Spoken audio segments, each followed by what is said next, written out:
Oh my god, I almost called you ticket. Gifted. I'm That's fucking crazy. tired. I'm tired of you, bro. What are you tired of me Like, for? I'm so tired of you. The length you go to glaze this man, Rudy What'd you say Gobert, for is me for? ridiculous. What'd you say for No, me no, for? no, no, no, no, no. Because I'm tired of you. I let you get it off because I didn't want to hog the mic too much last episode, right? But we're here now. There ain't What's no one up? else. This is just me and you. This What's is up? ridiculous. The lengths you Ain't go no to length. Ain't no glaze this length. man, Rudy Gobert, like he Glaze. wasn't getting dog walked damn near that whole game. Glaze is That man crazy. has allowed 8 offensive rebounds, 4 from 2 different players. Rudy Gobert was getting dog walked by Lively. He was getting dog walked in the pick and roll by Luka. Mm. Even Kyrie. And the lengths you go to defend that man who was obviously getting cooked this game, who was getting cooked the game before. I mean, come on, Gifted. You can't keep doing this with this man, bro. I find it funny how you say, dog. Well, we looked at possession by possession. How many possessions did Luca crab whoever was guarding him in the initial pick and roll, which had Gobert guarding two, and then when Gobert recovered, Luca was pressured to make certain reads. Sometimes he would make it, sometimes he wouldn't, and then they would get the dunk off. I I don't think counted that's glaze. I don't think that's I glaze. counted the on my one hand how many times Rudy Gobert in that pick and roll action really messed Luca up. Literally on my hands. Majority of the time, they're getting what they want. Luca's getting to the spots where he wants to go, or especially in that second half, bro, it was bad. But even then, you include the rebounding and part of defense, correct? I do, and that's why I don't think And he had a excellent game one. I agree. no, he had a bad game one because if he's not great offensively and he's not even that great defensively, what else is it? Because he is a terrible, terrible offensive player. There's no way you can say he had a good game. I got The a man question. has 7 boards. What makes you say that I'm glazing Rudy Gobert though? Because again, we went possession by possession, and we established okay, the drop was a problem for them. When Rudy was off the court, were they better defensively?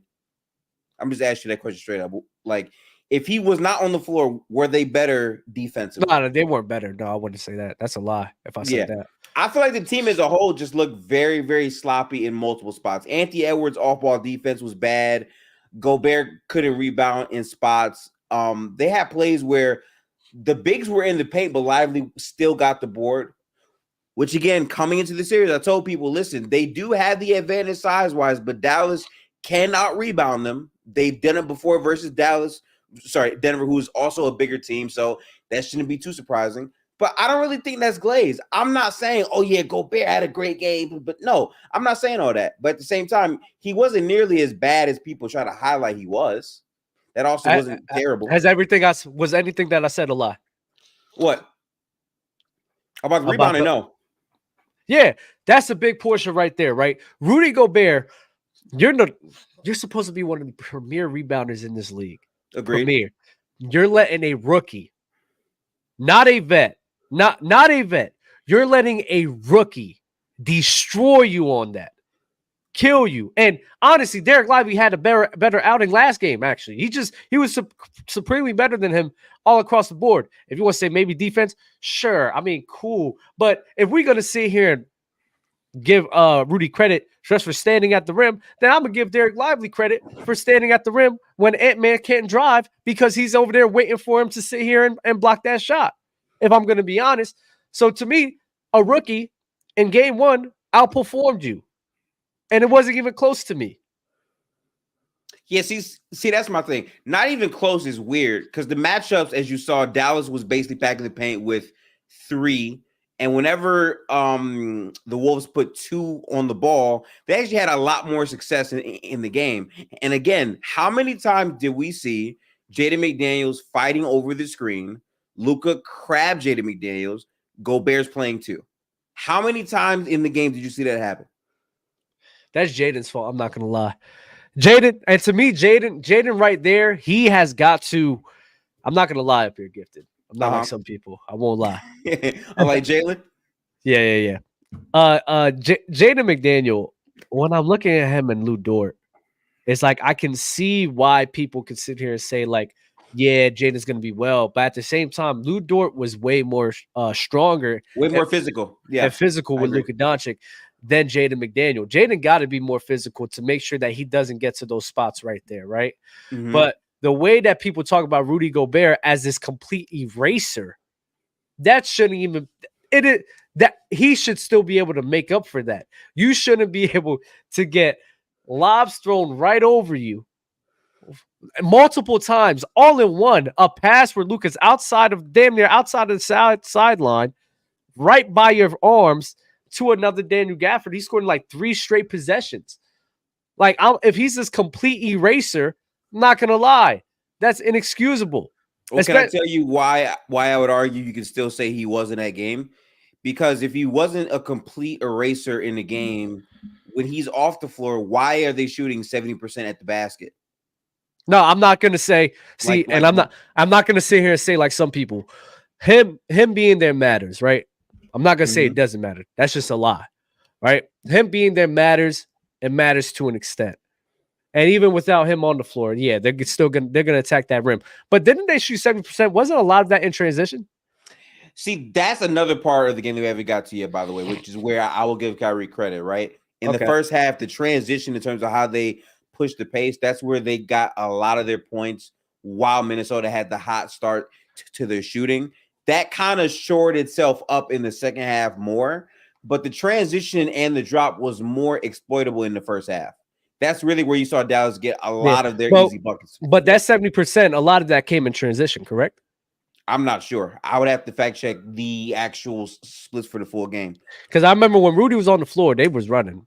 I mean, they were. I remember when Rudy was on the floor, they were just running. So it really was when he was off the floor, because off the floor they said that they scored that much, and there were many set plays where you saw Luka literally just throw the bounce pass.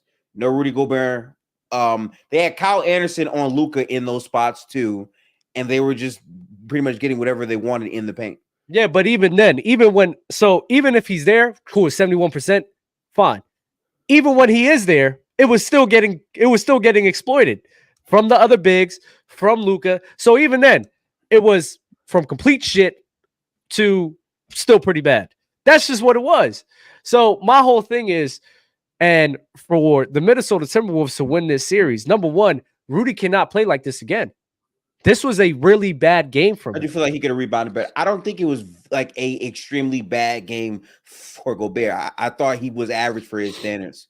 I don't think it was like a very bad game. Average. Because there's no way his standards is 7 boards, bro. Okay.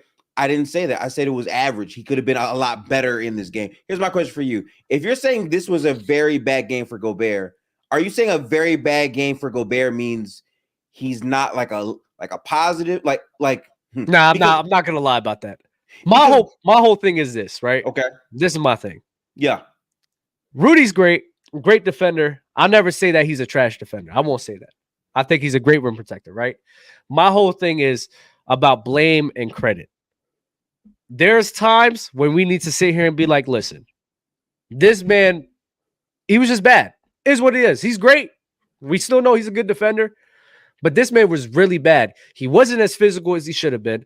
The boards was a big problem. Getting cooked in those PNRs was really bad for them. It was just a bad outing. A lot of those rebounds were long rebounds, though. Like a lot of them in that first half. You don't agree? No. Wait, first half probably. That second half, though, was getting bad for him. The second half was really getting bad for him. It wasn't? I really feel like Sunday, when we do the show on playback, after we have a 2-game sample size, I literally want to spend that entire show going through these possessions. Because when I went back and had overall watched it, a lot of it was crowd control boarding. Lively had moments where his tip out got everyone involved and whatnot.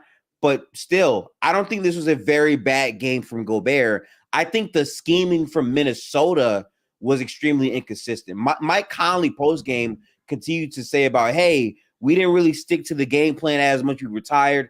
That Minnesota team just looked sloppy for the majority of the game. And yet, despite all of that, with Cat going 6 for 20, with Anthony Edwards going 6 for 16, with bad off-ball defense, they were still in striking distance of the game. But the costly turnovers at the end were why they couldn't come back. There's no reason why a 36-year-old Mike Conley is on his Ben Simmons shit in a important playoff game. There could why be is multiple. He going at the basket and shooting the ball? But that's why I'm saying, to me, like it doesn't come to what Gobert played defensively as to why they lost the game. There's multiple avenues to it. To me, that's not what I said though. No, right. But what you're saying is this was a very bad game. In my opinion, if this was a very bad game for Gobert, that would be the more isolated variable as to why they lost the game. When he plays very, very, very bad, it looks a lot worse than what it did last night. That's why I don't agree. Oh, no. Because I think so. There's multiple people, and all I'm saying is that he had a bad game. There's, of course, like damn near every game, there's multiple people to look out for. I'm talking about analyzing somebody's performance and being like, nah, you played bad this game. You brought up Mike Conley, bad this game. Anthony Edwards, I'm not gonna lie, I'm not buying the fucking gas shit. I'm really not. I'm sorry. I'm not mad at you because saying that. I think it's I think it's complete BS. And the reason I say it's complete BS, number one, Kyrie had him in a box. People ain't talking about that. Kyrie was locking him the hell up. It was wild, especially in that second half. If you see some one-on-one possessions, he was boxing him. Did Kyrie box him in the first quarter to you? I said second half. No. I know that, but I'm just asking, did he look boxed up in the first quarter to you? I did. I woke up from a nap, so I didn't catch that first quarter a little bit. Okay. So I was catching like the second quarter, so I didn't really catch on to that one. Okay. But that second half, I definitely did watch in that second quarter. So I asked about the first quarter because of this, right? The reason why is I say this from literally open and tip. Anthony Edwards does not look aggressive to get any paint touches. For the entire game, he was not really touching the paint. To me, that's more so Anthony Edwards' mindset of getting downhill more than getting clamped up. I was just about to get to that. I was just about to get to that, actually, because I was watching Kyrie Irving play defense. But at the same time, I'm watching this is why I don't buy the whole tired bullshit. Okay. Because I'm watching Anthony Edwards and I'm seeing him watch Kyrie, but I'm also seeing him looking at Derek Lively or Gafford that's down there. Mm-hmm. And honestly, similar to what happened when they first got Rudy and Cat, he was like, yo, what do you want me to do driving in here when there's multiple bodies down there? And I think that same thing happened. He's seen all of those bodies down there in the paint. And I'm not going to lie, if I'm man too, what the hell you want me to do? Like, even if I try to get to my spot, I'm going to be met by like three bodies right there. So I think it was a part of Kyrie Irving, one, playing good defense, and two, Anthony Edwards looking at the paint down there like, nah, I don't want to go down there, bro. That's too many bodies to fill. I think Coach Finch needs to do a better job of getting him more off ball because I think him on ball. I agree. Completely bad. And this goes back to what I said in the Sun series and even the Denver series when people thought it was over after Denver won Game 5. I kept saying, bro, Denver needs to get back to going to actions that involve Karl-Anthony Towns and Rudy Gobert as big-to-big passers to make Gobert less of an offensive liability because he'll be going downhill and Cat actually gets him the ball in great spots. And you saw in the fourth quarter when they did that more, they scored almost every time. It was good action every single time. Just a matter of consistently going to that. Even with Naz Reid, I feel like Naz Reid gave you phenomenal minutes on both ends of the ball. Mm-hmm. They just have to increase the output with that. And I do buy that the team as a whole were tired, considering the amount of threes that they took. They barely got to the paint, which again is a testament to Dallas's defense. I need people to understand two things can be true. One team can be more tired, but they can also be stymied by a good defense. I feel like Dallas's attention to detail with their bigs in the paint made sense. But again, Karl-Anthony Towns, just like the Denver series to me, is their X factor because when he's going downhill, they can't guard him. PJ Watterson could not guard him worth the damn. How many times in last night's game did you see PJ Watterson get blown by Cat routinely? Blown by, he did, but then there were at times in the post. So blown by, sure. In the post, though, Cat couldn't really back him down as easy as like some other guys. That's the problem. He shouldn't be trying to do that. When Cat just caught the ball and just spun baseline, he got it every time. That is true. 1,000%. I think what they should do, because they have such a size advantage, what I would do if I'm Finch, bro. Yeah, I gotta run these pick and rolls with Rudy and Cat. They're too big. Cat can handle the rock a bit, and he can make some passes off that. Now, I think that's gonna cause more problems for Dallas because you got to respect Mike Conley, you got to respect Edwards, and you got to. If Jaden McDaniels was shooting like that, I mean, godly, bro. I mean, you have a lot of freedom to do whatever, right? So Jaden McDaniels was key in order for that to work. If Jaden McDaniels is not hitting, though, that pick and roll with Rudy and Cat probably won't work like that because they are going to just smack a body on him and force Cat into some tough decisions to make. So it's a bit of a risk. It's a bit of a risk to sit here and be like, yo, let's run some pick and rolls and Cat's the main ball handler. But if I'm Finch, and let's say if we have a repeat of what happened in game 1, in game 2, and let's say if that's in the first half, where there's no offense going, right? There's no offense going. Ant-Man can't get to the paint, or he's inefficient because he's forcing up shots while trying to get to the paint. I got to make an adjustment. Yo, Cat, you're going to have to start bringing this ball up because this is our only option to see and keep some defenses honest. And Rudy's a bigger threat. Way easier. Yeah. And Rudy's a bigger threat now that there's more of a size mismatch here. But I don't know. That's why I think I told you on your playback, I'm a bit more confident that Dallas is going to win this because I'm not sure how much more adjustments the Minnesota Timberwolves can make to, number one, contain Luka and Kyrie, and number two, be great offensively. Again, this is the best defense that they have faced in the whole entire postseason. Agreed. So maybe this is what they actually look like, and we just didn't really see a defense really exploit that. But go ahead, man. Yeah, I still feel like there's a lot of adjustments to be made for Minnesota. They played drop at a very high percentage of the game. Again, Conley post-game confirmed that wasn't the complete game plan. They just weren't being consistent with what they needed to do in those spots. B, I focused on the first half way more because, again, this was a very close game all the way throughout. And the amount of mistakes from Minnesota in the first half, despite being up, really came down to their offensive and defensive process. The amount of pace where Kyrie scored, I tracked it. Kyrie scored 6 points the entire game against a set defense. The rest came from free throws. The rest that came in transition, and they were just bleeding transition value all over the place. And then in the second half, once they tightened up on that and Dallas wasn't getting out in transition as much, Kyrie did not, add more to his 24 points in the first half, at least by a significant margin. Luka stepped up in the second half. To me, I said this earlier, and I believe I actually said it in the last episode of From the Logo. I said transition defense is going to be something key in this series. And what happened? Jaden McDaniels dives to the basket, tries to pass the ball from under the basket out of bounds, turns the ball over, and what happens? PJ Washington gets a wide open corner three, right? Mm-hmm. Also, their defense on the role players, the difference. OKC said, fuck it. PJ Washington, go ahead. You can get 6 wide open threes in the corner. We're just going to bank on you not hitting it. They're not doing it. They're saying, PJ, you get above the bake threes, hash threes. We're going to make sure that you take baseline twos. You're not going to get the same quality of open looks to feel comfortable. And to me, I think that can be a winning formula for this series.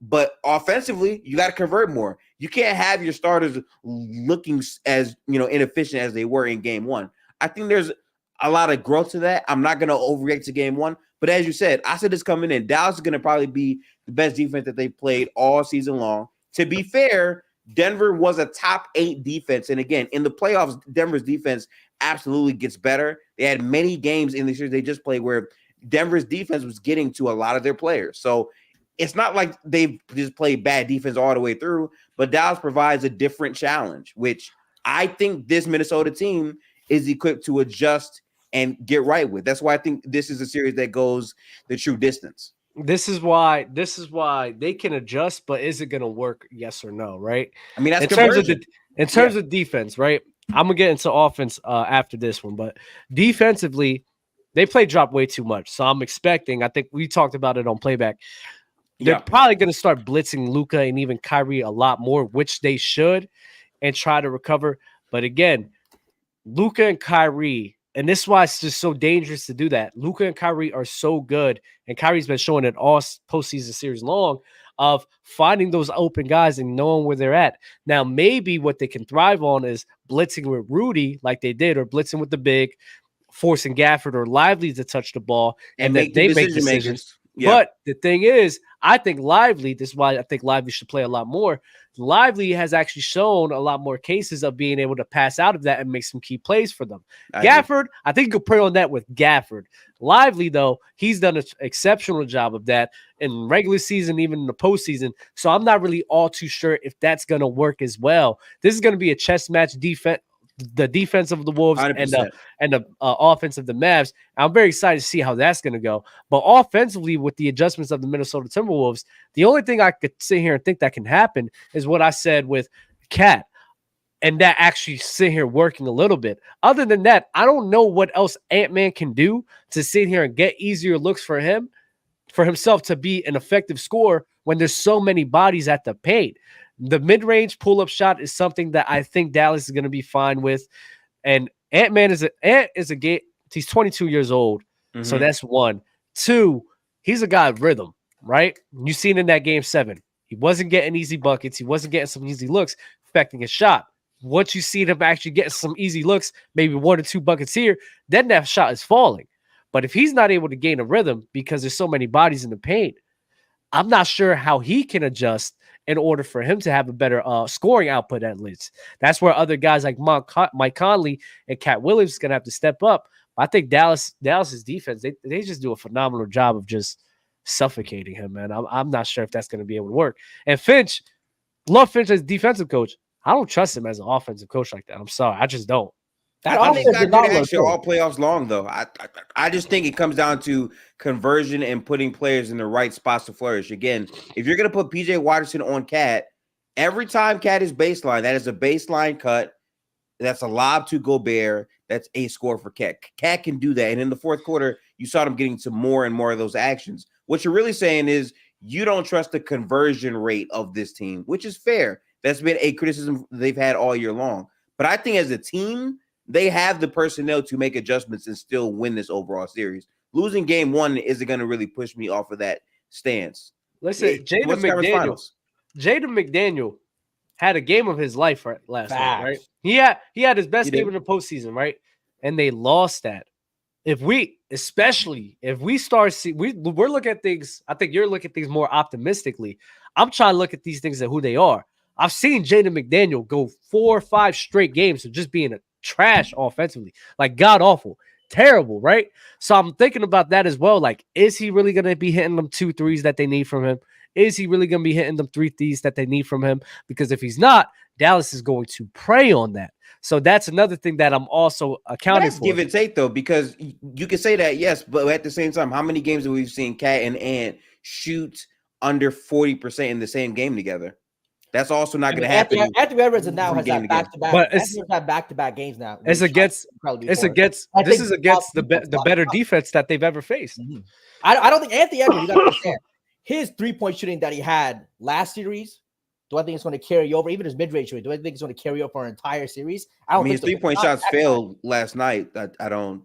100%. And exactly. But 2 for 12 was crazy. Yeah, 2 for 12 is great, 100%. But he was hitting a lot more of those last series. And then with Anthony Edwards, if we saw last night, his playmaking and passing, like I said, was exposed. Yeah, see, that's wrong. That really right was. there is wrong. What was he doing? I don't think you watched the game, you're going to say that. He was trying to crash into the paint all the time, trying to kick out. It wasn't there. That's not what he was doing. Creating any offense for his team. Okay, Jalen, I need you to calm down because I don't think you watched the game at all. If you're going to say that, that's why Dub isn't saying shit right now. We literally watched. I'll say about Ant.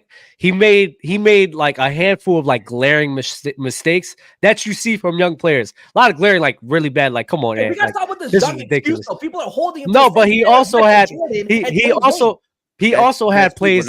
He also had plays where he did make really good reads. And from a younger player, I mean, you want to see moments like you're gonna have moments where, Dad, bro, Ant, what the fuck are you doing, bro? But then he did at least provide moments where better than Jason Tatum in his little first finals run, where I'm like, Dad, Ant, you made some good reads, you made some good passes. He just didn't touch the paint It's a learning curve. Yeah, yeah. My only point with you, Jalen, again, because again, I went possession for possession. It's not narrative. I watched it. You're saying he wasn't making the reads. That's not true. He was. The issue is he was not touching the paint enough in spots. He was absolutely making skip passes and reads to the right spots. He was doing that all game long. That was actually the stronger part of his game. The weaker part was his off-ball defense, and specifically him touching the paint and getting penetration. Those things were not there. The scoring aggression wasn't there. But in terms of making the read, he was making the read. He was doing that last night. I think that when his shot's not falling, like clear was it last night, he's not able to make the adjustment. Kind of like how Kyrie and Luka did. Kyrie starting the game out the way he did. Luka made the adjustment to be more of a playmaker and facilitator in the first half because he realized Kyrie was cooking and his shot necessarily. He took 14 shots in that first half. Though. He was still shooting that shit. He was still shooting the ball. He was still able to facilitate and create for his team. Like I said, Gaffer, Lively, the pick and roll, and all that. Well, I think Anthony Edwards, again, he's still Anthony, super young. He's going to improve 100%. I'm just saying, I'm going to say this, but maybe not you guys, but everyone's been talking about he's Michael Jordan. He's 2006 Dwayne Wade. I hear him with that, so I'm going to hold him to that standard if we're going to compare him to that, the way people have been talking about him. But why are you focused on narrative instead of what you truly think the player is? That's just narrative shit that people are saying. I don't care what people got to say about Ant. That's not who he is as a player. The predominant talking point of Ant, though. I understand what you're saying 100%. I understand what you're saying. But the predominant talk of Ant this entire series was he is playing like MJ and Dwayne Wade. That's literally what people would say. Predominant, okay, but there's also talks about other players that are completely elevated to higher levels, and we don't do that for. They were saying Devin Booker looked like Michael Jordan when he barely commits a shot for 4 games.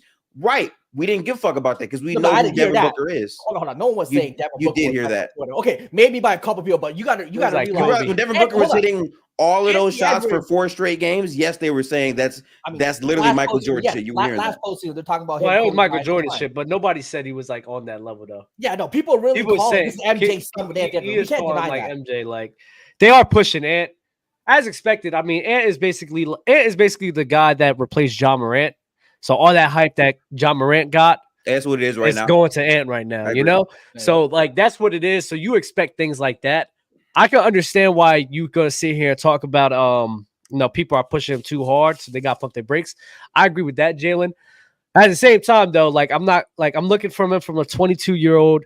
He's making some good reads. There's sometimes he makes he's making some bonehead decisions, but you expect to get the main thing with me is and Ant-Man is the desire and the drive to just constantly improve himself and constantly compete. Yeah, the competitor that he is, and that's something where I have much more confidence in him than Jason Tatum right now because I think he is somebody that could probably evolve and become the person that we thought Jason Tatum was going to be. So I'm very excited to see what he's doing. And if he loses his postseason run, I mean, bro, you're going up against Luka Doncic, one of the craziest offensive players we've ever seen, one of the greatest playmakers we've ever seen, the decision makers. You're going against a vet and Kyrie Irving, where he's gone through those struggles. He's gone through those growing pains. So now when he sees some coverages like that, he knows what to do, and he makes a phenomenal job. I'm just looking at Ant. He just gotta get to that moment, and maybe this isn't his moment to be the apex of who he can be, but I think he's been showing great signs, man. Yeah, I'm not really worried about the narrative that they say about Ant. Again, I'm just watching the games, and Jalen, you came in here saying Ant wasn't playmaking. That was not the problem in the game for Ant. Ant was playmaking. It's the scoring aggression and specifically the off-ball defense. There are literally plays where whenever Luka Doncic got to the middle of the court, scoring aggression. You're talking about he just settled too much for the 3-point shot rather than attacking the rim. Or not even that, just not getting paint touches more enough. That was really the thing I would say with him. He wasn't hunting those spots. Okay, gotcha. Yeah. I'm not about 100%. I do think too many times it's just, like he was throwing steamers to Nas Reed and Jaden. He was doing 100%. Great passes. I do agree with that. I do want to see him in the post more. I think he has good size for him, and he can definitely take matchup in the post or in the paint versus rather always just starting from the 3-point line. But how can he though? Like that's the thing.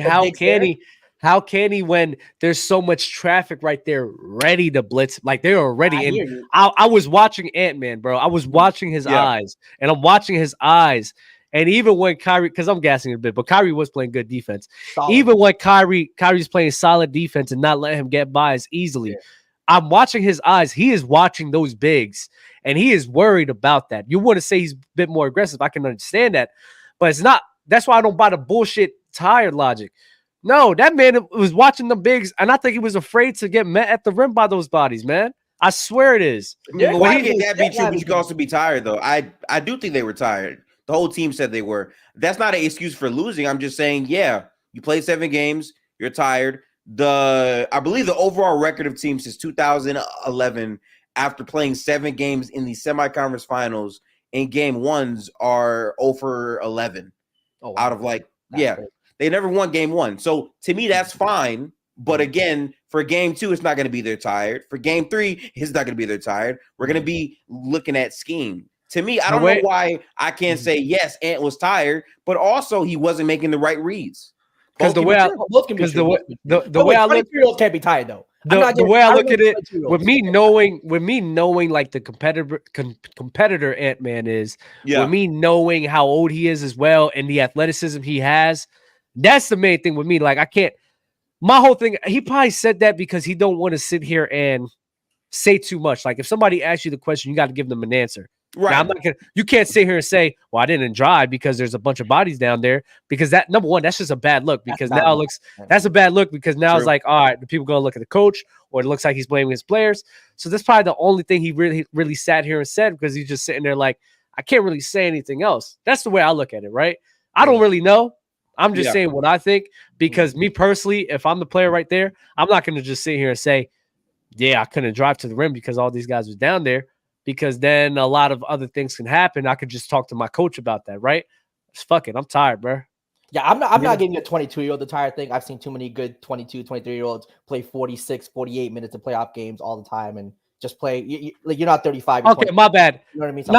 Not afraid, guys. Not afraid. I'll choose a better word. But he was hesitant. He was hesitant because he's seen the bodies. You mentioned this before too, Dub or Gift, I think one of you guys, where it says he hasn't seen a team with two bigs like that this playoffs. He hasn't seen a team like Dallas, who is going to pack up the paint. With that size and physicality. Yeah, exactly. Because Phoenix wasn't doing that. Denver wasn't doing that. So maybe this is just something he's not used to, needs to adjust to, whatever the case may be. Do I think next game he's going to come back and shoot? Well, 100%. But you mentioned earlier, I don't think Jaden McDaniels is going to be 24 in that efficiency again. Kyle Anderson. 6 threes, bro. Kyle Anderson played phenomenal too. Like he was hitting some buckets. Yeah, he did. I don't know. That's that surprised me more than anything. Yeah, those two. So even if Anthony Edwards or Colin Tav, one of those guys just shot above 50%, they win this game. If you have Kyle Anderson, Jaden McDaniels, if one of Anthony Edwards or Cat shoot over 50%, they win this game. Right? But that's why I don't feel overly concerned about game one. I feel like, okay, this is a serious team. You lost to a serious team. Your starters were not as productive as they were. The overall decision-making from the team as a whole through 4 quarters wasn't consistent with their defensive scheme. Y'all can play a lot better than how you played, and you were still close in the game. Okay, retool up. Go to game 2. Yeah, obviously, the series is not over by any means. It was a close game. I think all these games will go down to the wire. I don't think there'll be any blowouts. I want to talk about something because I almost forgot about this. Gift, you got to give Kyrie his props, number one. People going to bring up that second half of him not playing well, but I told you, and you just watched this. I mean, that first half mattered, though. They needed that first half badly. Kyrie needed to go off like that. But number two, Jalen talked about Luka having the willingness to step back. That's what Kyrie did as well. He barely got touches in that third quarter. I think I counted the times in my hands where he really got touches like that. So that's him not really getting touches like that. And then once the fourth quarter happened, I told you on playback, I said, bro, like after a quarter of not touching the ball, you trying to really spark up some offense. And the rhythm's a little, the rhythm's off right there, you know? So, but Kyrie did a phenomenal job of taking a step back, seeing Luka was cooking. He did what he had to do for that team in that first half to put them in this position, and Luka sent them home. That's why I'm saying this is one of the best 1-2 punches in the league.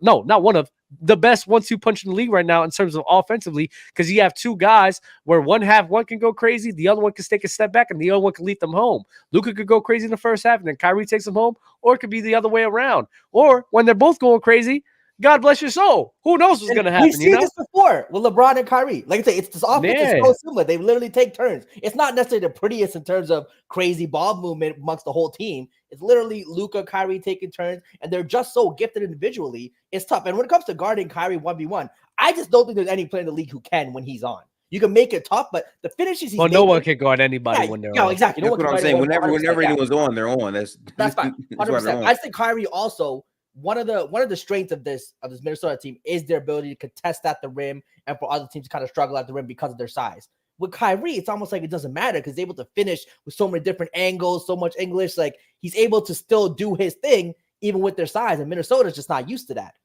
It's so crazy.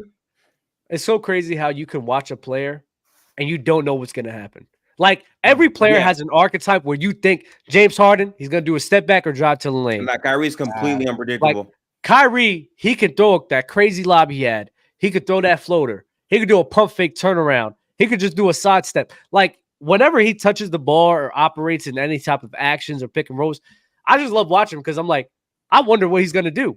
It's crazy. I love watching him, bro. Like I said, he could pull up for the 3.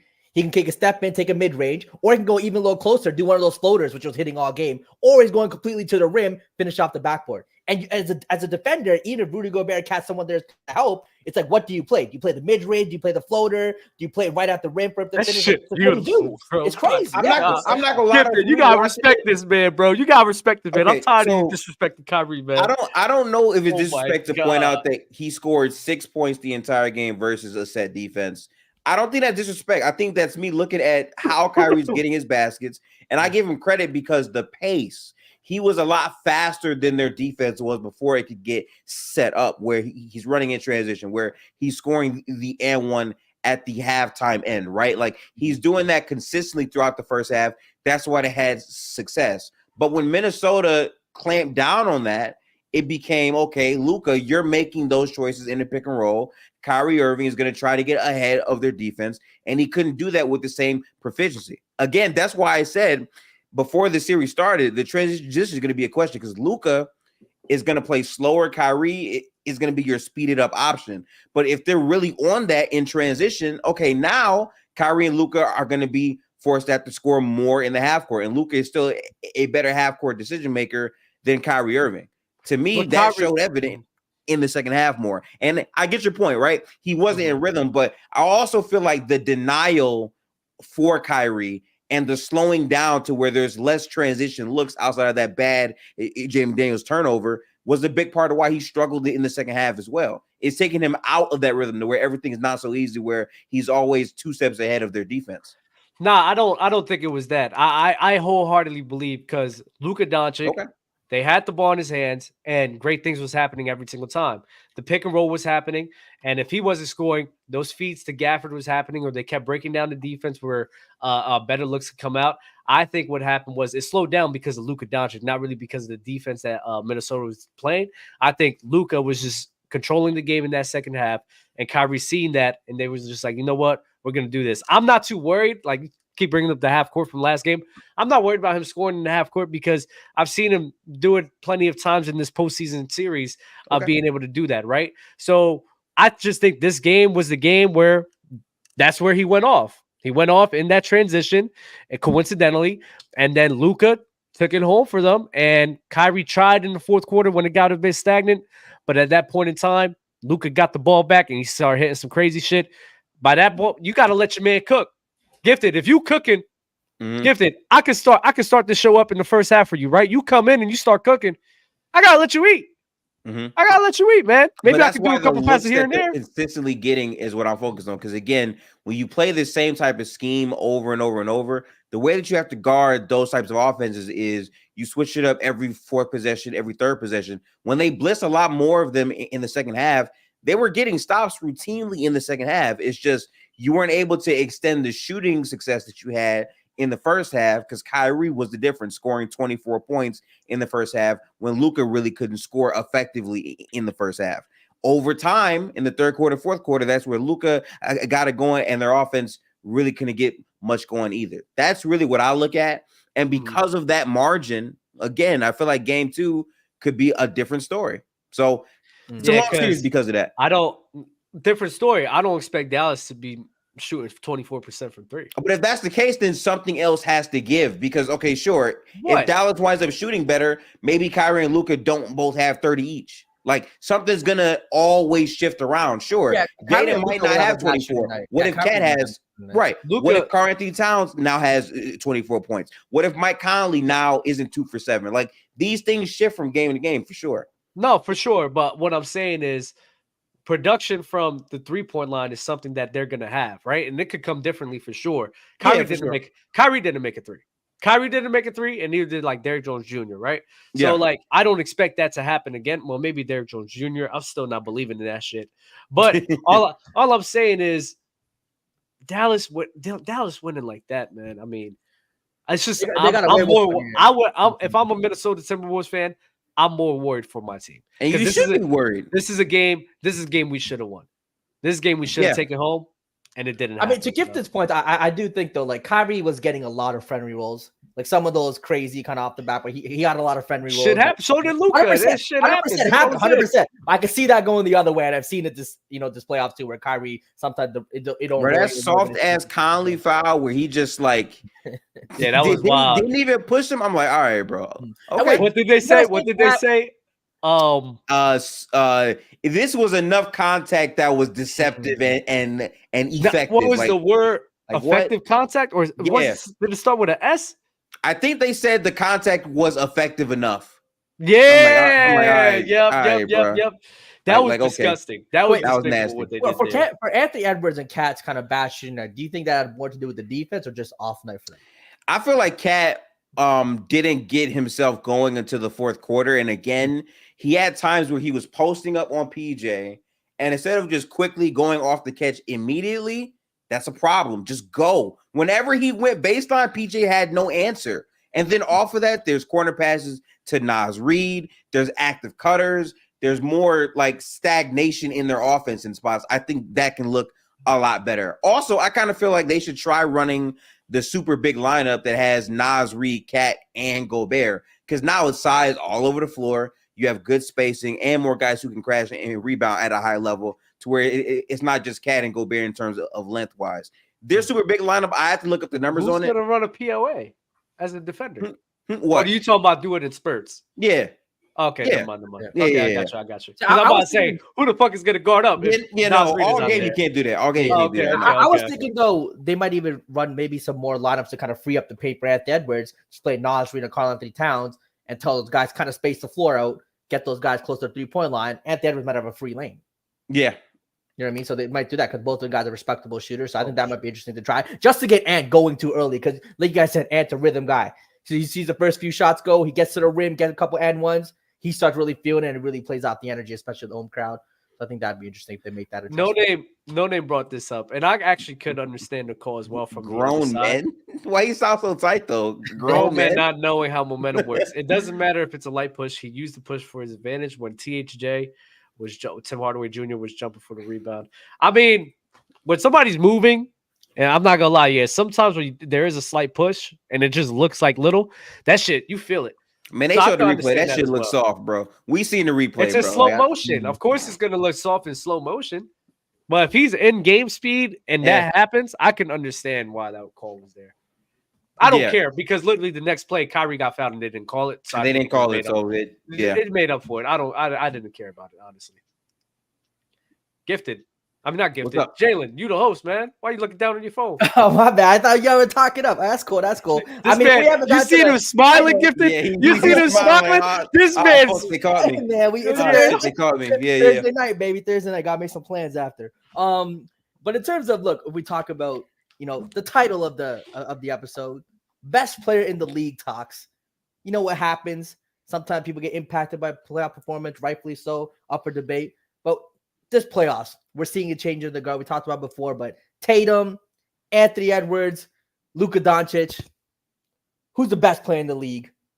Jokic, like not name one of them niggas. I don't understand. See, listen, this is so funny to me. Luka can underperform, and it's funny because on the panel today, Ticket was trying to compare Luka this year to Jokic's postseason run last year. And he literally said out of his own mouth, Luka is performing the same as Jokic was last year, when that's not the case at all, right? That's what Ticket's point was. So to me, it's like Tatum's not in these talks, Anthony Edwards not in these talks. The only player that's in these best in the world talks that's still in the playoffs is Luka Doncic. And I still think the player who's been better in terms of consistency and in terms of last postseason is Jokic.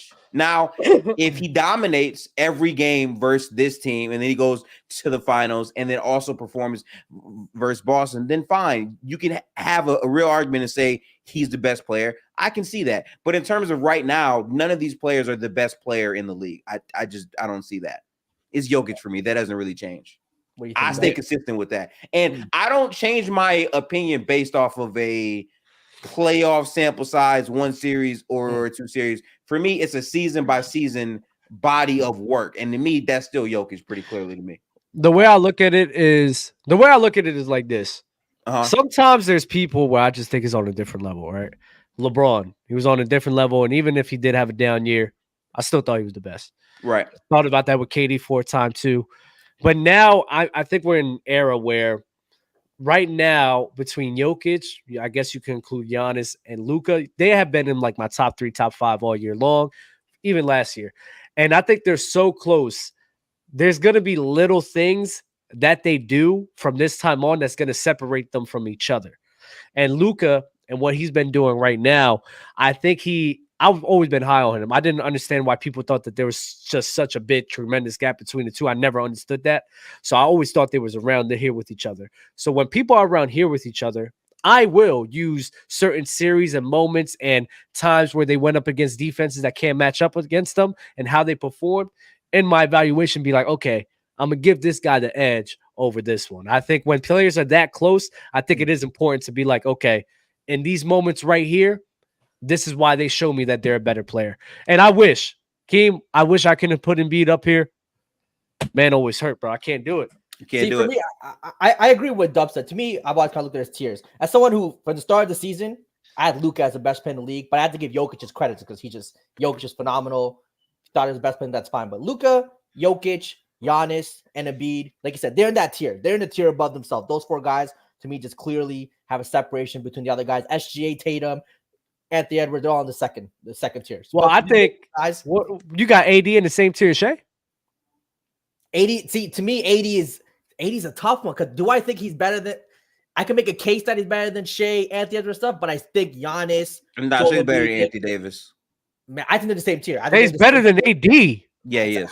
What the hell is wrong with you? Hell no. Did you see what AD was doing this year? What's wrong with you? And Shea was a better player than Anthony Davis entire season. Hell no. Yeah, he was. Hell no. What makes you say hell no? Oh my God.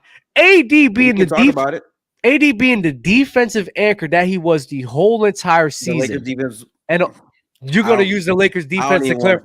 Don't do that. That's wrong. Crazy. I could black out on you right now. That's ridiculous, bro. I'm let you cook. No, that's ridiculous. What's wrong with you? That Lakers crew is terrible. I'm gonna let you cook. I'm gonna let you cook. I'm gonna let you listen. Look, I think they're very close. Like I think they're in the same tier. I would have AD ahead of SG. But I get why people have SG over AD. Like, I'm not mad at that. AD's not nowhere near the creator that Shea was. The overall game-to-game consistency Shea had the entire year was there. You had moments where people were like, AD sucks. Why the fuck is he playing like a bitch? And then it's, he's the best player in the league. It fluctuates for AD all the time because at the end of the day, he's not a creator. Offense or defense, though? I think the defense was pretty consistent. So that's the thing. Yeah. It's two sides of it's like they're mirrors of each other, right? Shea, you're always going to get that offensive value. The same way that you're always going to get that defensive value. And offense matters more than defense when you're a creator at the level of a Shea. No, but I can hear that. I can hear that point. But at the same time, Anthony Davis, let's not act as if offensively, you want to talk about consistency, that's one thing. Let's not act as if offensively he wasn't a monster for them this year, for the Lakers crew. Now, he was one of the best post players in the league. One of the best post players, and even in the postseason. Cooking. He was just consistently cooking the Denver Nuggets, cooking Jokic, giving you like 20. Damn it. Giving you 20 and 20 performances, 30. But see that right there? Let me finish. Because you know what I'm going to say? You know what I'm going to say about the playoff numbers, right? You know what I'm going to say? You know what I'm going to say about those? What? It's funny because we can name his raw flat numbers. That's great. But if we separate first half to second half, it's a massive fucking decline offensively. It's a massive one. How many games this postseason did you see AD score 34, 12 rebounds, and then finish the game with 36? That's all. I'm not gonna lie. I look at LeBron. LeBron kept taking the fucking ball from his ass. I'm not gonna hold you. God. I hated that. No, you gonna lie. You gonna lie. You gonna lie. LeBron was doing that. LeBron was doing that. LeBron was doing. No, you gonna lie. Don't lie. That's what happened. If LeBron was playing with Shea, the same shit would happen, man. No, it would not. You want to know why? Because Shea can actually dribble and create his own offense. That's why it wouldn't happen with Shea. LeBron, no. You're not gonna do that nonsense, bro. LeBron, go get the ball. LeBron kept taking the ball from D'Lo and AD, especially in games when they were sitting here going, and he kept trying to be that guy for them. I can understand the offensive value of Shea is great for sure. Okay. What I'm saying that his defense isn't good enough to sit here and trump the defensive and offensive value that can bring you. He's giving you probably top one Not even 2. I think he's top 1, if not top 2 defense in the league. On top of that, giving you great offensive value. If you want to talk about consistency, that's one thing. I can understand that. But for the majority of part of the season, he is giving you great offensive value with top 1 or top 2 defense. And the rebounding, if we're going to include rebound, he's one of the best rebounders in the game. A lot of these things is something that Shea, similar to what you say, that he cannot provide the playmaking value. Shea can provide the rebounding or the defensive value that AD can provide. That's why, for me, I'm picking him every single time. But when it comes down to overall impact, what Shai Gilgeous-Alexander did for this entire OKC team for the entire year, where he had multiple games scoring 30 plus. I'm gonna cook you here. I'm gonna cook you here. Okay. Shai was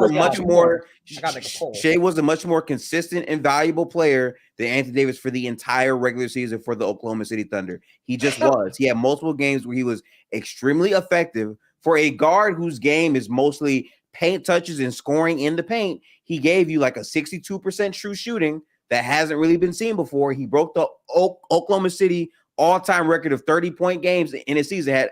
Had 45 games with above 30 points in them. And for the entire season, he maintained that value. Again, as good as Anthony Davis can be in spots, you need to get him set up. LeBron has to be the table setter to get him going. Anthony Davis has to demand the ball. In the playoffs versus the Denver Nuggets, AD was going at Jokic, cooking Jokic, right? He was doing that in the first halves. When you filter out to the second halves, AD disappeared game after game after game after game. You want to say it's LeBron? Fine. But the difference is you can't say that about Shai because Shai can get the ball and create his own offense. Anthony Davis cannot. So that stuff never happened in the second halves of these games. AD gets allowed to go 18 plus minutes for the rest of the game, not doing shit offensively. And then we say, oh, yeah, you know what? It's LeBron's fault because he's at the ball of his hands. Well, maybe if AD could initiate offense, that wouldn't be a problem, but he can't. He's never been good at that. That's never been his skill set. He's one of the best lob catchers and play finishers of all time. That's why he was so dominant this year with quick post-entry touches. Let's go. But at the end of the day, if he cannot initiate to that level, I don't think he sustains as much value. I don't. Why do you have Giannis so high then? Where do you have Giannis? Because he struggles in the fourth quarter. Before I get into cooking about Shai. It's not just fourth quarter, though. It's the entire second half for Anthony Davis. You can look at that. Okay. Long. The playmaking, no struggle with him in second half as well. Giannis is the better playmaker than Anthony Davis. No. But these are things like, where do you have him ranked? Giannis? Probably 3 or 4. Most likely. So you have him behind Luka and everything like that. Okay. I don't think. Yeah. I just want to clarify that. This is the bullshit that people talk about with Shai, and Shaq was doing that same thing with the MVP case, and it pisses me off every single time because they talk about the impact and everything that he's doing for this crew. Consistently, offensively, he's great. Perfect. Never take away from his impact offensively. Let's not forget, Jalen, what standing did the OKC Thunder finish last year? Last year? Yes. Oh, let's go look it up. I'll tell you. I think they were. I know they were in the play-in. Were they 8? I got it right here. I got it right here for you. I got it right here. They were 8. OKC was 9. Okay. 40 and 42. Okay. Not even above a 500 record. Then Shai, regular season, 30, playmaking, offense was great and everything, right? They were 10 seed. What happens? They get Chet. They get some spacing because of Chet, and what happens? The team explodes. The BS with the MVP combos for Shai is nonsensical. How the hell is the man an MVP when OKC was a 10th seed? Was a 9th seed with him last year when he was damn near doing the same exact thing. Maybe the three-point shooting was a bit better this year, but generally the same thing. It was Chet being there defensively and the spacing he provided offensively, which put them on another level. How is this man so impactful when they took such a tremendous jump when that rookie came in to help them? It's not, and don't get me wrong, I love Shai, but we're not going to overvalue his impact as if it's that much better than AD when he's going through roster changes, when he's going through terrible offense, when he's going through so many fluctuating things with the Lakers organization, and he's still giving you top 1 and top 2 defense. And offensively, he's been great for the majority of the season, man. Yep. So the way that I would respond to that is last year, OKC simply was not as good. J-Dub was in his rookie season, so he was getting a feel for the NBA game. They had no Chet Holmgren. They really did not have a big man lineup pretty much at all. And they were like a top 16 defense because of that. The other Jalen Williams was not really fully developed as a big. Shea was good. He still had a first team all NBA caliber season for the most part, but they also had a tougher schedule. When you look at this year, they add Chet, which means, okay, we now have big man value. Chet definitely raised their floor in terms of his defense on a night-to-night basis. But Shea largely got better. And again, his productivity and his efficiency as a player increased for a lot of this season for the majority of the regular season. Also, you saw these younger players get better in J-Dub and Chet. But ironically, I'm just going to put this here. That's why Shea had an argument for MVP. He wasn't my MVP. He had an argument for MVP because when you go from nowhere near relevant in terms of playoff picture wise to number one, you can't just pinpoint that value in one area. What you can say is when your number one player is as consistent as Shea was the entire season, is as productive on volume as Shea was, and then you have Chet and J-Dub coming along for the ride, that's a large part of why you're the best team. And normally you get put in MVP talks when you're a top 3 seed, when you have a player who's averaging 30 or very, very high numbers, and you're winning. He met all his criteria, so that's why he was in MVP talks. That's not hard to realize. The impact of Shea was felt. Biggest portion of them for the whole season. I'm never going to dispute that. But you alluded to this. Mm-hmm. The improvement of J-Dub and the acquisition, not the acquisition, but the availability of Chet is what greatly impacted that, is really what greatly impacted that crew to be who they were. That's what it was. Mm-hmm. It wasn't Shea playing on this crazy level that we really haven't seen before. He got better, yes. But he did both. I'm saying both things can be true. I think he got better, yes, but his impact wasn't on a crazy different level to put him in these combos because so you don't think that he played at MVP level. It was the impact of J-Dub. It was the impact of Chet that really propelled that OKC team to where they were. That's what really happened. But you don't think that he played like MVP? To me, there was no argument for him to be better than Luka, for him to be better than Jokic. And if Joel Embiid was healthy, there was no argument for him there. So no, he did not, because he wasn't playing better than those 3 guys. Now, do I think he had an MVP? I got one problem go with ahead. you. I got one brief problem with you, okay? Again, just because you might not have thought he was a better player.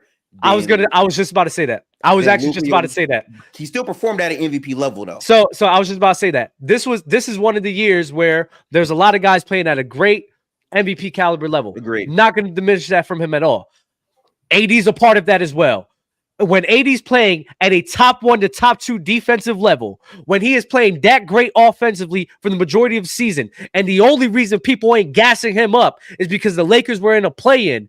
No, he was playing at an MVP level. That Lakers crew was just fucking ass. So I think they both played at an MVP level. It's about who was playing at a higher level, and the impact of AD and the impact that he has rebounding and defensively that are crucial parts to the game and things that Shea cannot replicate at all. I can understand the offensive value that AD cannot provide that Shea does, but having a guy like AD that can be that great for you offensively and defensively, I don't know how he's not better than him or more impactful. So okay, here's what I want to ask you, right? Because Anthony Davis has had seasons where he's had stronger defensive seasons than this year. Do you agree or do you disagree with that? Yeah, like 2018? 2018 was insane. Even 2020. Right? Like was a lot too. Yeah, so my thing is this year defensively, for a lot of these other defensive players like Wemby, Bam, Gobert, he's better than all of them right now. Being on a bad team, right? The defensive impact when he was on the floor showed that they were a much better defensive unit when he was there. Anthony Davis has had seasons where when he's off the floor, it's a dramatic negative. This year, that was not reflected. Now, Anthony Davis played good defense, I agree, but this is also a big part of why for this season, I do think there were other players that were still better defensively than Anthony Davis for the entire season. I think it was a up and down affair for the Lakers because of roster construction, and also because I just don't think Anthony Davis was supremely at that level consistently. He had a lot of times where it waned up and down, up and down. When you're comparing Anthony Davis to Shea, we're comparing a initiator to a defensive play finisher, which again, he play finishes at a high level, but Shea Gilgeous-Alexander initiating the offense and being that consistent with that scoring load and being a neutral defender for the majority of the season is a big part of why I think he was a better player. And ultimately, when it came down to being in a playoff setting versus these teams, what you saw is Shea Gilgeous-Alexander went up against a defensive team in the Dallas Mavericks where he came out that series being the best overall performer from game to game to game with Luka and Kyrie. Ultimately, what you also saw is this same Chet guy, this same J-Dub guy, Isaiah Joe, Josh Giddey, all of OKC's young players for the most part underperformed from what they did during the regular season. Shea did not. And to me, that shows you that his value translated to a important setting in the postseason. And more importantly, with Anthony Davis, once again, if we filter what Anthony Davis was doing in the second halves, it was a significant drop-off. Why are you scoring 34 points in the first half and you're finishing with 36? You're the same guy that talks about narrative talk. I told you the answer for that. Like, you're blaming AD for something that his teammate is You're keeping saying the him ball from. wasn't getting to him enough, right? The ball wasn't getting to him enough. LeBron, there's a lot of times LeBron is taking that away from him. Sometimes D'Lo's playing terrible for him, right? So I'm sorry, like that, like my whole thing is, and AD, in terms of postseason performance, AD was elevating. Defense, I mean, he's going up against Jokic, but defensively, I still think he was great. Just Jokic is Jokic. But offensively, he was elevating. Offensively, he was great. I'm not going to sit here and penalize him. Like, we talking about real ball talk, not narrative talk. Like, that's a narrative right there. Because we can understand. That is a narrative. No, because we can understand it's a fact. Like, narratives can be facts. That is a fact that happened. But we can understand why that happened. It was because his teammate was really taking him out the game, man. Okay, but that's the point about why Shea is a better player, though. When you have a player that can initiate the offense and you cannot take him out the game the same way that you can Anthony Davis, that is a proper knock to have against an Anthony Davis. That's the point. Shea can initiate the offense. That's because the team is giving. That's because the team is. That's because the team is letting him make all of Shea's skill set. Shea's skill set is I can get the ball. I can initiate. I don't have to be set up on the right side of the floor to get the ball. Anthony Davis in that Denver series, when he was being very good in those first halves, he was getting the ball, going downhill, making quick decisions. In the second half, they short up against that. He couldn't do that same thing. Gifted. He couldn't. If the team is literally saying there's no one else but you, which is what they have on OKC, to sit here and make some plays happen, that's what's going to happen. If AD doesn't have LeBron, guess what? They're going to sit here like, AD, go make something happen on the floor. Well, you don't have LeBron. It's a bad series, though. If there's no LeBron, they're worse and they get swept for sure. No, by that logic. That's no. What I'm saying is, what you're penalizing AD when he's playing next to a guy in LeBron James, because he's not getting fourth quarter touches like that when he's playing next to LeBron James. But Shea Gilgeous-Alexander, there's no one else but him to take those shots. Exactly. And that actually only elevates Shea's case, because what you're doing is you're taking points away from Shea because he can be the guy. But that's the point, because you're saying LeBron James is the reason why AD did not get these touches. But we're also not talking about the times where LeBron is getting him the ball in spots in the first half. You're also taking away from the fact that, hey, Anthony Davis could rely on LeBron's production down the stretch, where LeBron was having pretty good second halves for a lot of the postseason versus Denver. Right. So my bigger point no discredit to him. In a postseason setting where the goal is to win against the team that you are up against, when Anthony Davis is having all the success in the first half, he has LeBron James to take the load off of him in the second half, where sometimes he's not getting the ball. Shea did not have that for his overall team, because they played significantly down from what they did all regular season. And they said, Shea, go get the ball. You're going to have to cook versus this Mavericks defense. And that's what he did. He was the best player in the series. Gifted. Again, you're penalizing AD. This is what you're doing. You're penalizing AD for not having the amount of breathing room as Shea has. Shea has that amount of breathing room because there's no one else around. So you're saying he didn't put up that many shots in the. But it's harder because he doesn't have another creator. I'll let you finish. I'll let you finish, man. Okay, Like that's okay. how that's how they built the team. 1,000%. That's what they did. It is what it is. But you're penalizing AD for not taking shots because the team is not built for that. The team is built for LeBron to be the closer. Guys got to fill out their roles. Kyrie and Luka, perfect example. Kyrie took a step back from him in the second half so Luka could fill in that role because that was his role for that specific game. When you're playing next to great players like that, that's what you're supposed to do. I'm not going to be like, Kyrie, you're not that good of a player because you didn't score in the second half because you had to take a back steep to Luka Doncic.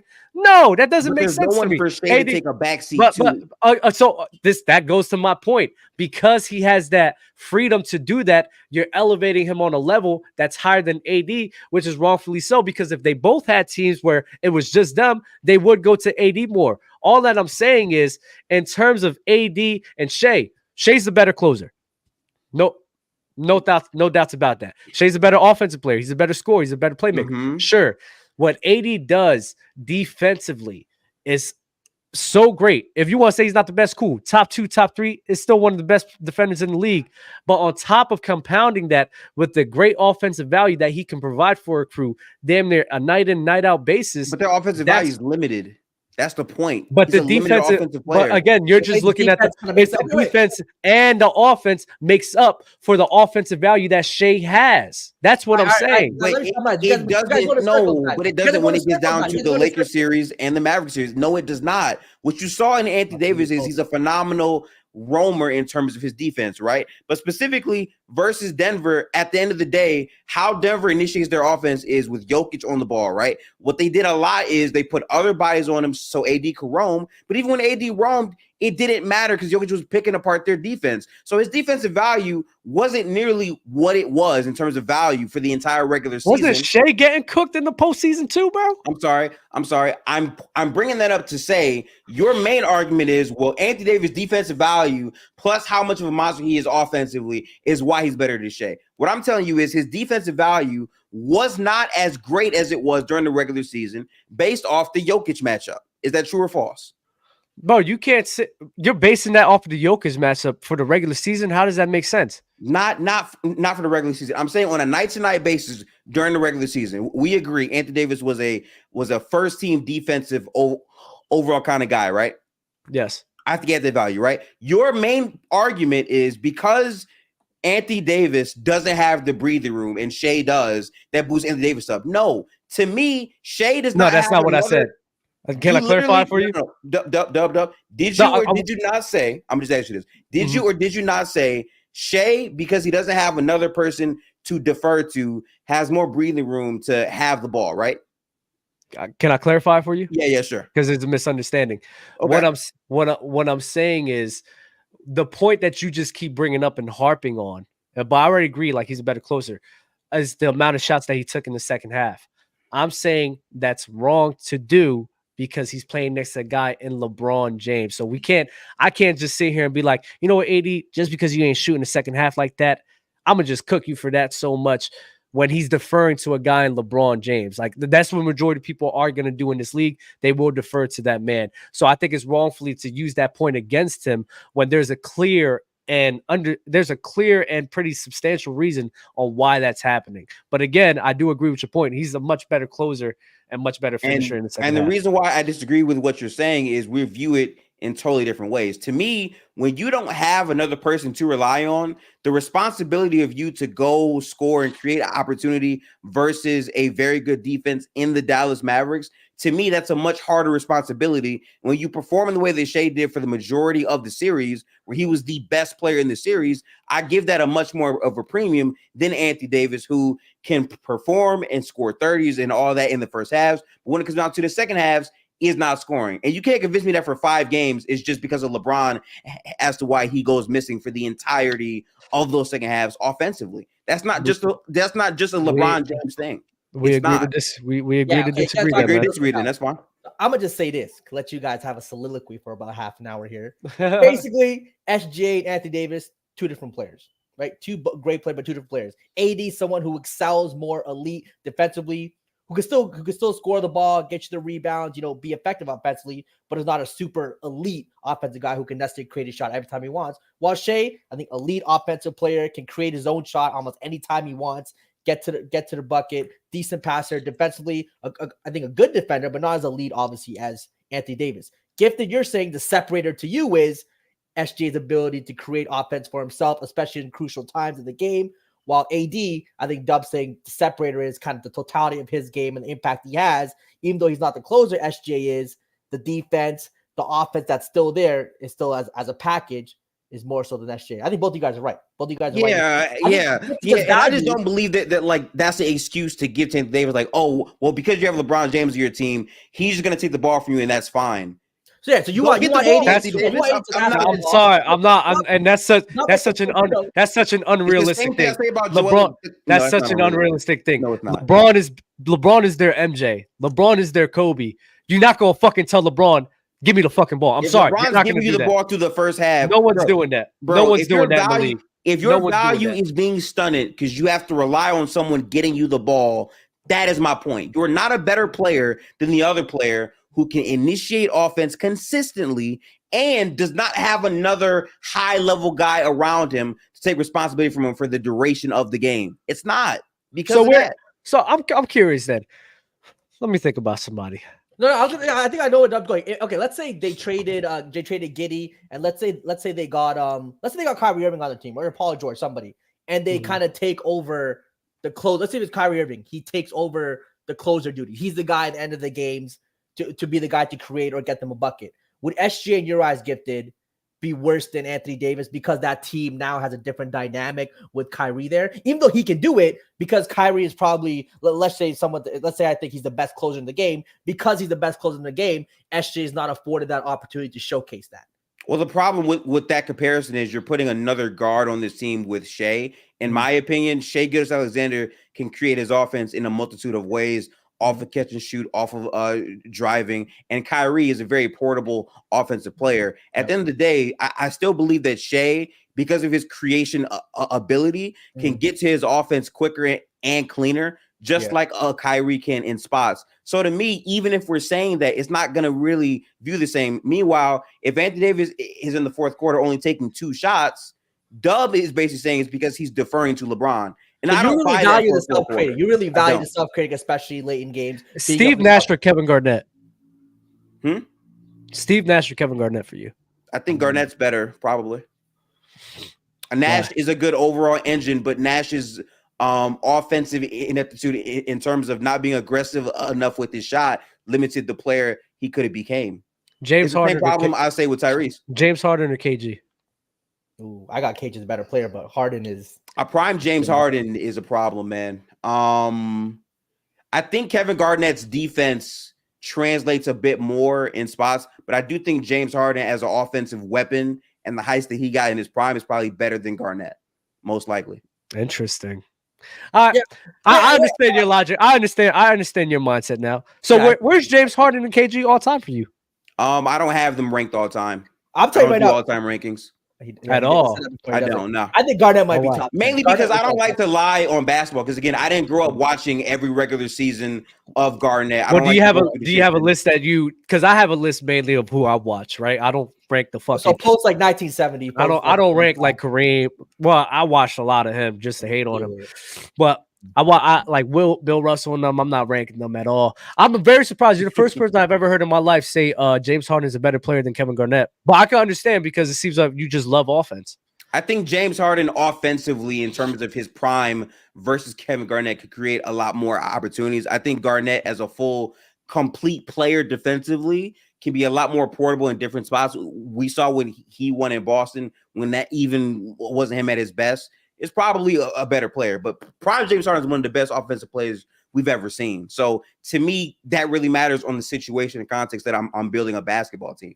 But the Nash point, to me, that further highlights my point, right? Nash is a guy that is getting everyone involved. He's making passes, but he's not taking enough shots to be aggressive to really bend. I thought you would be high. I thought you would be higher on Nash, like Mars and Low. So I should have just went with James Harden immediately because I didn't expect you to be there. But I could get it. I just disagree. I think a guy in KG and even 80 for this instance, I think those are actually two good parallels right there. KG, James Harden, and AD and Shea. When you have a guy that good defensively, and even with KG, the ability to pass and even play offense the way they could do, because they're still very good offensive players. I got to roll with that all-time defense along with very good complementary defense apart from very good offense. But what neutral defense? I'm just. Who do you guys is better I between? mean, but if you're just evaluating Anthony Davis and Shea this postseason, though, again, Anthony Davis's defense wasn't nearly as valuable as it could have I thought been. you were including it all in terms of your rankings, not just What? postseason. You told me in the beginning you're including regular season and totality of the like season, everything. totality You told me totality of the season. I was talking That's about what you said. postseason individually. I still feel like for the season, Shea was a better player than Anthony Davis, but I'm saying in the postseason, Shea was also better than Anthony Davis was. Again, if your main point is LeBron is on the team, so Anthony Davis had to defer and take like 3 or 4 shots for an entire second half, that's not enough for me. That's coaching, that's other players, and that's LeBron. Okay. But if that happens 4 to 5 games straight, at what point are we going to say, well, you are a limited player because you're being put in a spot where you're deferring to these players? We've seen other players play with great players and not defer 4 to 5 times straight. We saw Steph and Kevin Durant. Steph's version of deferring to KD was getting him shots where if the defense is oriented against Steph, KD, you can go cook, you go get 30, right? But Steph could still be very, very impactful offensively and finish that game greatly. Anthony Davis has disappeared offensively multiple times when it comes down to those areas. If you're fully putting that on LeBron James, I find that kind of disingenuous when in the first half, LeBron is getting him the ball, when other players are getting him the ball to thrive in those same spots. A part of that is Denver's defense adjusting and making other players beat them, and you not being able to consistently be a good self-creator, that's a flaw in your game. I could get with Gifted on that because there's actually plenty of times where they've asked AD, I think, to kind of self-create and get a bucket in the fourth, and he couldn't. Like he's never been a great self-creater, and that's fine, but he's always been a great complementary player as a secondary guy who can be a great play finisher. But real quick, too, who do you guys have better, peak James Harden or peak SGA? I mean, this version of SGA. James Harden. James Harden is better. Okay, yeah, that's what I'm talking. Yeah, I'm not even taking twice about that. I think like I think this version of AD is still more valuable than peak James Harden. That's just Yeah, we just agree to disagree. I can understand what Gifted values, but I just think in terms of this scenario, he was consistent. Somewhat consistent with logic, so I'm not mad at it. Yeah, I could too. The Luka Jokic thing. Get back to that. That's what we started off.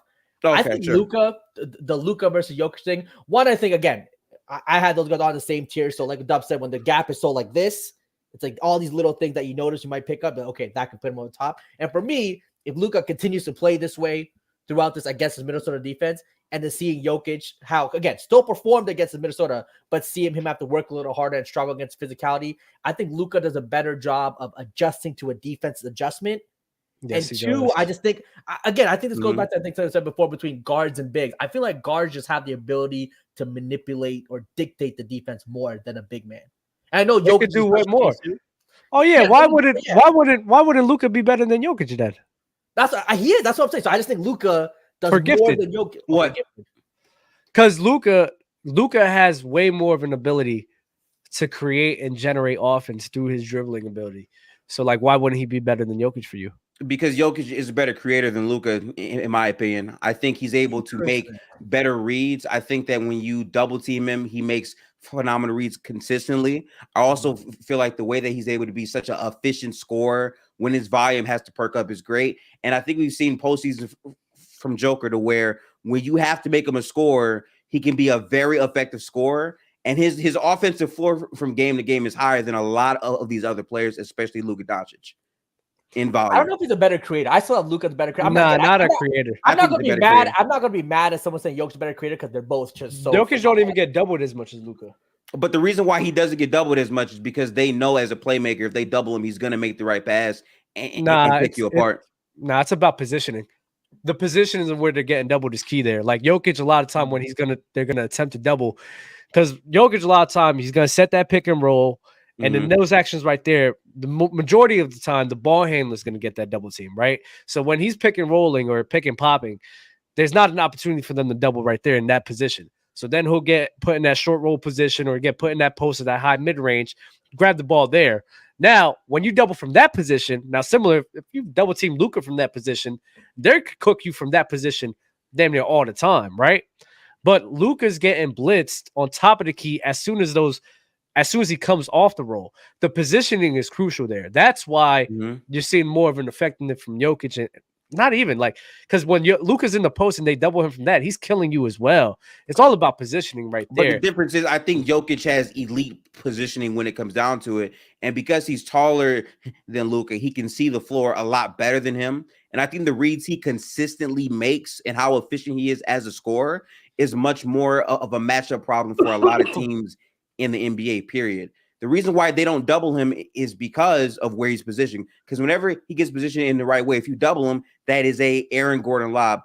That is a Jamal Murray stop and pop three. He's elite at doing that. And again, when his scoring has to trend up, when he takes like 20 plus shots, for the most part, he's a very elite and effective scorer that can kill you. If you put a smaller body on him consistently, I think his decision making as a whole is better than Luka's. That's why I think he's a better player than Luka Doncic. Yeah, but Luka Doncic even showcasing his ability when he was injured. Like he's been injured on the Clippers. He's been injured against the what's his name? OKC Thunder. Wait, are you saying because Luka has shown that same thing when he's injured? I don't see what point that I was about to finish. Oh, sure. So Luka having this ability on top of getting doubled and hitting wide open guys to the spots where they need to be, finding the lobs, hitting Derrick Jones Jr. and PJ Washington, right? The value of it is damn near the same way because even Luka Doncic showing while he's hurt, and he's doing this against great defense. He's doing this against defenses that can match up to him compared to Jokic when he was doing this last year against defenses that really weren't catered to doing that. Minnesota Timberwolves was Rudy and Cat, but Naz Reid wasn't there, Jaden McDaniel wasn't there, and Cat was in and out of the lineup the whole entire season, right? So they weren't even full there. Then he goes against the Suns. Let's be real. Jack Landale, Ayton, come on now. Goes up against the Lakers. I don't think the Lakers have ever been catered to really stopping him, apart when they had AD along with JaVale and Dwight. So they didn't really have the personnel either. And then he goes up what against you're kind of saying is that there's only one team in the league that's catered to trying to stop Jokic, and that's the Wolves team. That it took them 7 games to beat him still, right? But there's only one team in the league that's actually catered to guarding him. You would say the Miami team that they play in the finals is probably more catered to guarding Luka. I think the Bucks could have guarded them well as well. I think the Bucks could have guarded. I think the Bucks with Giannis on the help side, with Brook Lopez and Bobby Portis down there. I think that is another team. They were just in the East, but I think that's another team that could have catered them. My point is, Bucks never match up well with Jokic ever, though. Like he always terrifies that defense routinely because Brook Lopez doesn't have the foot speed. Giannis, as a help side, can only do so much when Jokic can make the right pass. They've never like dominated them as a matchup ever. I don't think dominate, but I think that is a team that can match up again. But we haven't really seen it in the postseason, right? Yeah, probably match up with most teams. I do want to say that I do think the one thing that I noticed now, I want to say now is, again, I want to see how Luka performs the rest of the series, and if he continues to perform like this, is with Jokic now. I want to say there's it's a known weakness, but he's still going to cook again. But he's going to have trouble against teams with multiple big men who are physical in the paint. It's going to there's not that many teams you're going to find like that. 100%. There's not many. 100%. There's not many teams, especially in today's NBA. But I think that's a noted weakness. Cleveland, please, Cleveland. I mean, that's a team. That's a team. You don't believe that shit, but you don't believe that shit though. Jared Allen, Evan Mobley. That's a team. You mean the same team that got bitched by the Knicks center, Mitchell Robinson? Him? I mean, that's a team. Jokic should tear him apart, bro. Mitchell was killing them. Mitchell was killing them off of athleticism and getting rebounds and stuff like that. You think Jokic can out rebound the fuck out of them? I said athletic. No, Mitchell Robinson was fucking jumping over these motherfuckers and grabbing that shit. Yeah, Jokic's not gonna have to. He's just gonna grab it because they're soft physically. Okay, they've shown that. No. Okay, so saying that we have a noticeable game plan for Jokic now. I think other teams they might start adding big men, whatever. But I see what Gift's point, especially in today's NBA. A lot of teams aren't equipped to stop Jokic. But with Luka, there just is no game plan. Like, I just think the adjustments he can make, whatever you do to him, there is no notable weakness. And I think again that to me, noticing that now is giving me the edge to Luka. To me, Luka's just the best player in the league. I mean, there's no notable weakness to Luka's game. Are we serious? To me, no. I mean, he can have a bad shooting night, but to me, there's no notable defensive adjustment or a way. There's nothing the defense can do to stop him. Exactly. There's no defensive coverage. There's nothing they can do. I don't think there's anything. Make him struggle, or even kind of make it work and kind of make him work more harder, like kind of how Jokic had to do. There's no defensive coverage that can do that for Luka. So I think that's even when you got players to be physical with him, the way he can operate in that pick and roll to free up space for himself and at the same time have his other player be a threat, that's something that Jokic has never done. I've never seen him be able to do what Luka can do with the ball in his hands like that. And that's something where, matchup wise, that caused so many matches. I mean, we're watching it right now. They're getting killed and dropped, and they're scrambling to see what they can do because they don't want to leave shooters open. But if they send the blitz and send a double team, Luka's great enough. Throw a pass behind his head to hit the wide open guy. So, like, what the fuck do you do with this guy? I don't know. But the problem with that comparison to Jokic is, again, in Game 7 and all the games that they lost, Jokic is making the pass. They're not converting. Same shit with Luka, where he's making the pass, his teammates are not converting, but the advantage is still being created. So to me, it's not a big gap between them. I think it's not a big gap. Better offensive player. You know what's so funny? I actually just did a stream right before this to really talk about that. The amount of open and wide open shots they're getting is generally the same between Dallas and Nuggets. They're both middle of the pack. So these and then in the second half of that game in Game 7, there was a lot of quality looks that they were able to find off of Jokic. Like, I'm just gonna be honest, like they were just getting boxed up all across the board. So like these quality looks that these guys aren't hitting. I mean, a KCP mid-range open shot, not gonna lie, that's the shot that we're living with from the defense. We're living with that shot right there. Michael Porter Jr. What's it called? I remember there's one play in the second half he comes off a screen and he just gets fucking confused, like he don't know what to do and where to go. That's a good defensive possession. We let him shoot that because he flustered himself. That right there. But a lot of the open shots they were getting was the open shots they was giving them, which was the Jokic threes. We let him shoot. We living with that guy. But again, when you're comparing Jokic to Luka, Jokic's offensive floor compared to Luka is generally higher. I think he's a better overall decision maker. They normally don't blitz him as much because he makes the right pass very quickly and cleanly. And more than anything else, because of that compared to Luka Doncic, that is why he's a better decision maker more times than not. With Luka Doncic, they blitz him, sure, but he does have weaknesses in terms of sometimes he's just not tall enough to pass through the length of the defense. And sometimes if his shot isn't falling, things look very, very sloppy. I agree with Gifted. Jokic's floor is higher, kind of as a standard, is higher offensively, but I think Luka's ceiling is higher. So I think it just comes down to what you kind of. But Jokic's floor, I don't even think Jokic is better passer out of double team because there's like I said, it's about hell no. It's about positioning.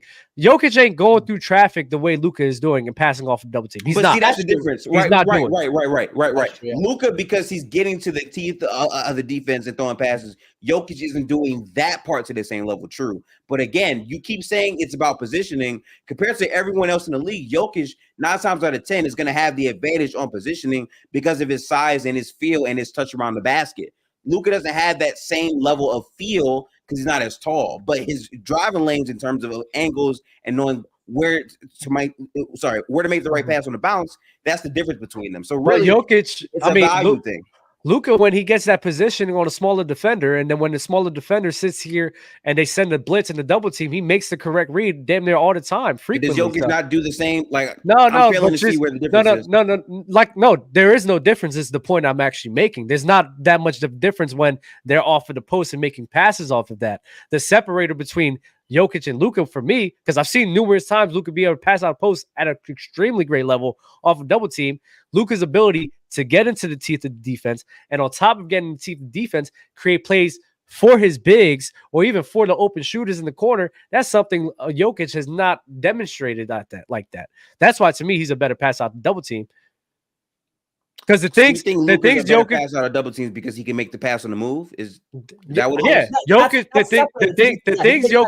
The thing Jokic does better than everybody, right? Passing out the post. Luka is top 2, second, third guy right there. I guess you can have LeBron James there and doing that, but then he can do even more.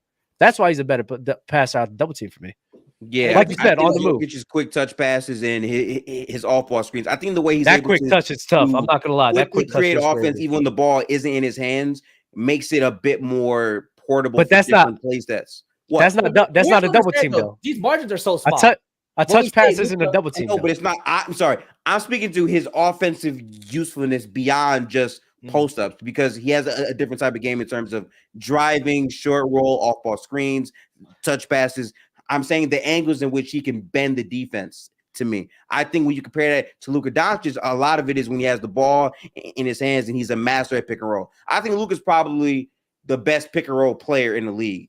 You can make arguments for Luka that, bends right? the defense more so than Jokic too, especially with the ball in his hands. Especially with the ball. Well, on all three. Jokic has to be very standstill Okay. with a lot of his passes stuff. I think the ability to kind of essentially move around kind of the court and still kind of make those passes, he's able to bend the defense more than Jokic. But Jokic even then, Jalen, like respecting on all three levels, teams just having the willingness of leaving you wide open, that's an hindrance. I'm sorry. That is. Teams literally leaving you wide open on the three-point line. That's something they are not doing with Luka Doncic. That hurts your team. Jokic had a bad shooting series. Like he's a Bro, they were even no. Don't buy that shit. Yeah, what? No. Don't buy that shit. I'll get the stat. I'll get the stat. I'll get the. I don't give a damn. We keep going, right? Jalen, you ready? I do. Hell yeah, this is good talk right here. I got a game. I got a game in 30 minutes. I got a shower, so I definitely my bad. But hold on, all right, we'll end it off on this. Okay, I'm listening. This is just bullshit what they do, bro. They take one run where he sat here and shot crazy amount when they were leaving him wide open back in 2023. The year before, he was 27%. This year, he was 26% in the postseason. I'm talking. Do you think his three-point shooting is a weakness of Jokic? His three-point, he's not a shooter. He is a fake shooter. 1,000%. He is not a good. You're calling Jokic a fake shooter. My bad. Fake shooter. My bad. 3-point shooter. He's a good mid-range shooter. Okay, yeah. Give him that. 3-point shooter. Teams are living with him taking that shot. Last year, he just kept hitting that shit. That shit was wild. But he usually doesn't hit those shots. He usually doesn't. And that's why they leave him open. He was 35% this year. Yeah. 36. 33% in 2022. 38% in 2021. This is regular season. 31% in 2020. 30% in 2019. He's not in that time span. What is that? I don't even have the averages. He's a 35% shooter in his career. That's like for a center, average, for a center, that's pretty elite. For a center, that's good. Yeah. But again, it's based on positioning because Luka for his overall career is a 34% 3-point shooter, obviously on more volume. But again, Jokic's volume, when it has to spike up, he's shown that, hey, he can score at a very, very high level and play make and create more offense off of that. Like, I just think my thing with it is overall, Jokic has been a very, very valuable player. He's been more durable every season than Luka Doncic has been, and he has the performance and winning in the postseason to back up why I think he's a better player. I think Luka is probably the second best player. Cool. That's where I'm at with it. Jalen, when Luka wins a chip this year, we're gonna come back to this. Okay. Hey, we're gonna come back to great episode. This was actually one of the better Luka versus Jokic debates that I've seen. From great episode, chat. Great basketball conversations. Big game tonight. Head over to Playback. We got the Pacers. They almost stole game one. Can they win game two against Boston? We spend no time talking about the Pacers Celtics. Next episode. Pacers, Celtics tonight. Can the Celtics show up and actually play defense? We're going to see. Make sure to tune into that. We are from the logo. We're going to be right back at you Sunday. Yeah, and we're going to be talking about the Pacers game, the Timberwolves, and the Mavs game. Talking about Luka Anthony Edwards again. And I also want to talk about how, we talked a bunch about Luka Jokic, but also the crowd of two-way players, the emergence of two-way players kind of coming back, see how that kind of affects and how, people just kind of view basketball and value that. So until next time, take it easy, chat. We'll see you soon. All right, peace out, people. Have a good one. You be easy, Brody. Yes, sir.